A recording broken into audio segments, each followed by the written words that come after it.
Yo, yo, yo, yo, yo, yo, yo, yo, yo, what up? It's the Kevin Kinkle podcast, your host, Kevin Kinkle.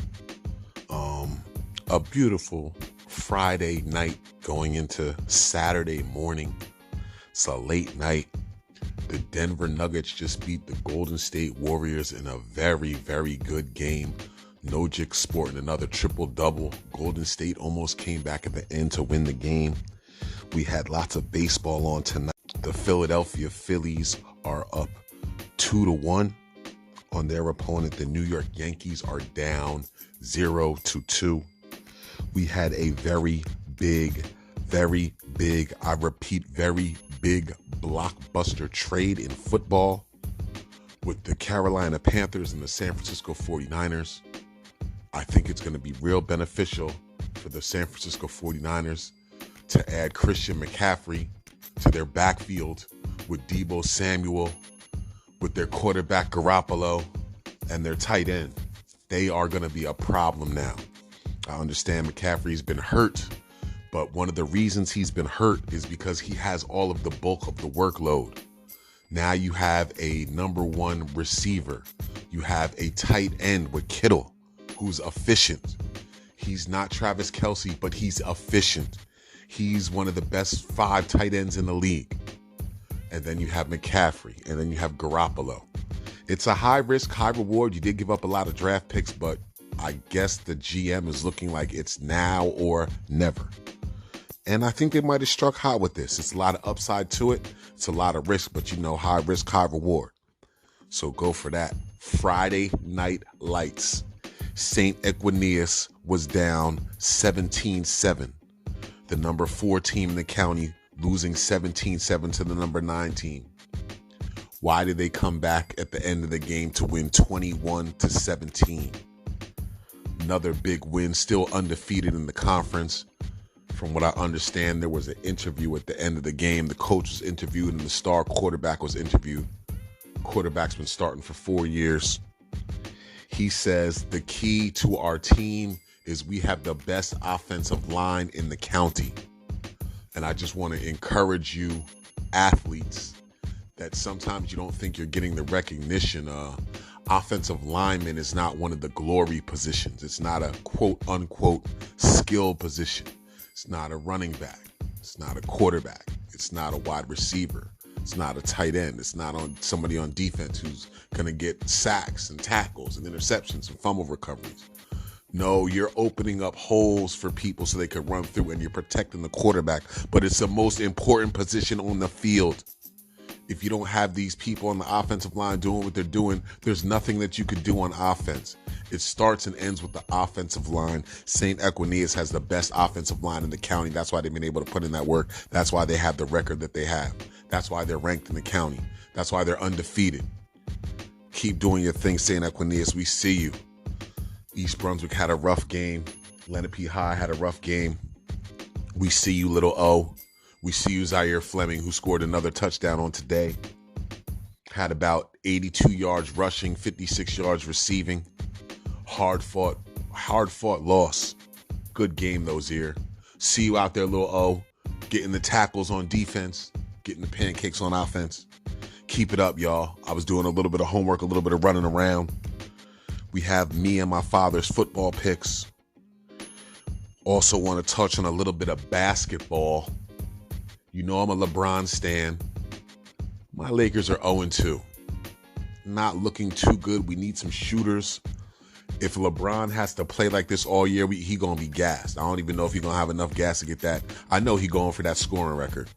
And he's probably going to pass like in around game 50. But we need to give him some help. AD, the boy is looking like a walking injury. We need AD to put as much money as LeBron does in taking care of his body, because we need you, AD. We need you to be the top 5, top 3 player. We need you to be as good as the Greek freak Giannis. We need you to be as good as Joel Embiid. We need you to be up there in the argument with Nojic. You need to be in the top 5. It's another 4 in there, big man, 7-footer, somebody else in there to add to the list. You got to be up in there with them if the Lakers are going to be good this year. Couple surprises, though. I also told you guys a long time ago, Zion Williamson is my man. That's my boy. He got up next. I enjoy watching the Pels. They are 2-0 this year. 2-0. They're looking like a squad. They got Corey McCullum, Brandon Ingram, Zion Williamson, Jonas Valanciunas. They got scores out there. We need a little bit more help on the bench, but they 2-0 right now, looking good. The Grizzlies, Ja Morant dropped a 50-piece tonight. Ja Morant dropped a 50-piece. He was balling. Led the Grizzlies to a victory, a hard-fought game that they had. And the Celtics, of course, they 2-0. They out for some revenge. They looking for some revenge. Shout out to my man Drake, but they looking, I'm out for revenge. Boston Celtics out for some revenge. But they looking good. They looking like they're playing to where they was at last year. And if you remember last year, me and my father was talking about it. There was a couple of games that Tatum looked like he was hurt. He wasn't able to give his full 100%.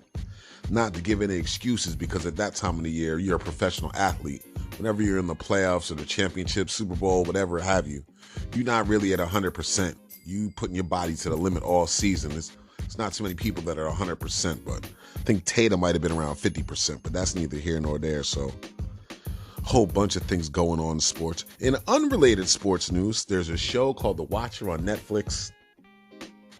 I don't want to spoil it. It's supposedly a true story out of Jersey. You already know Jersey in a building. 856-973-732-609. Jersey. But yeah, it's supposedly a real story. It started out very good. I was hooked. And that's all I'm going to say about it. The Watcher. It's Kevin Kinkle Podcast.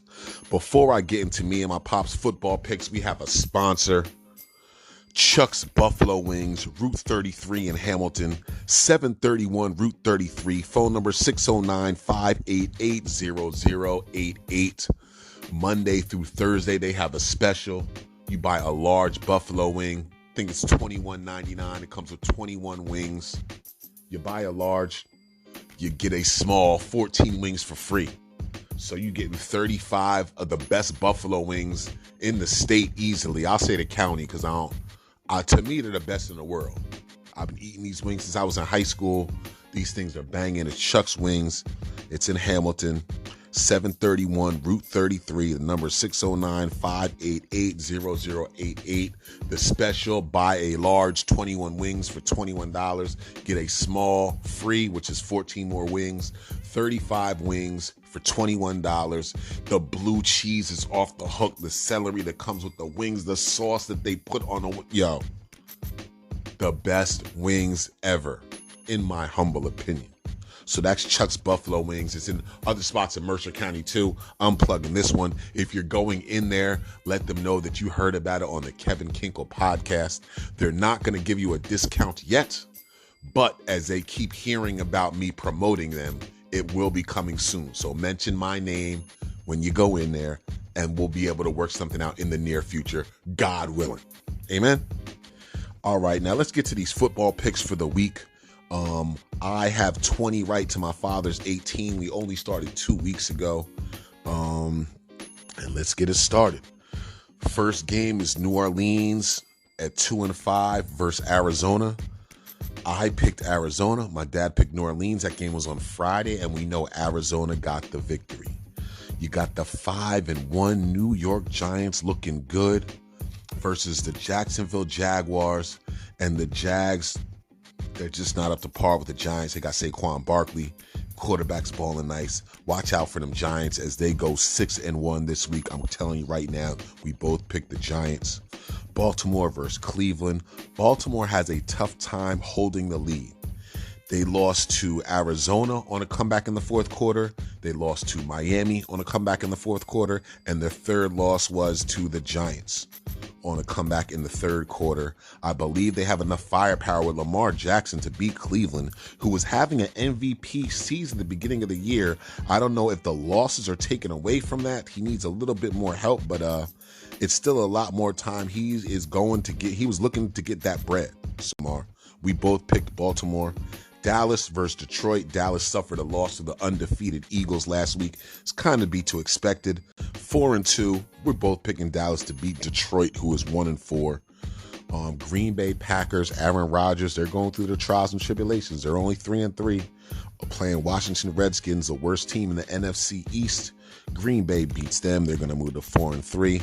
Me and my father both picked Green Bay. Indianapolis versus Tennessee, a fight for that AFC Central. Indianapolis is 3-2-1. Tennessee is 3-2. I went with Indiana with Matt Ryan at the helm at quarterback, and my pop picked Tennessee. That was our other only game where we both picked different people. Next, we have Tampa Bay Buccaneers, Tom Brady in Tampa Bay versus Carolina. For me, Tampa Bay is 3-3, Carolina's 1-5, and they just lost their only offensive player that they had. Tampa Bay is going to be the victory. They're going to move to 4-3. I got Houston and Las Vegas. We both picked Vegas. Vegas is going to move to 2-4. Houston's going to be 4-1. The Jets at Denver. Denver is favored by 1.5. We both picked the Jets. The Jets are 4-2, looking real good for the New York Jets squad. It's been a while since they had a record like that, and they sitting real nice in the AFC East. Now let's go to Kansas City. Patty Mahomes and my boys versus San Francisco and that new offense, which is going to be killer. But we're both still picking Kansas City and Patty Mahomes to move to 5-2 over San Fran, who I think will go to 3-4. But they're going to make a nice run. They got Christian McCaffrey. They got Deebo Samuel. They got George Kittle. They're looking tough. Seattle, my man Geno Smith versus the Chargers. Seattle not going to do it this week. The Chargers is looking like the team that I thought they was going to be in the beginning of the season. They're 4-2. I'm looking for them to move to 5-2 after that victory against Seattle. We got Pittsburgh versus Miami. Pittsburgh just beat up on Tom Brady and Tampa Bay Buccaneers. They're not going to be able to do that versus Miami. Miami's getting their quarterback. They're going to be throwing the ball to Waddle. They're going to be throwing the ball to Tyreek Hill, and they're going to get back on the grind. They won their first 3. They were sitting on top of the power rankings. They lost their next 3 without their main quarterback at the helm. He's back, and they're going to get back on the winning side of things. And the Monday night game is the Chicago Bears versus New England Patriots.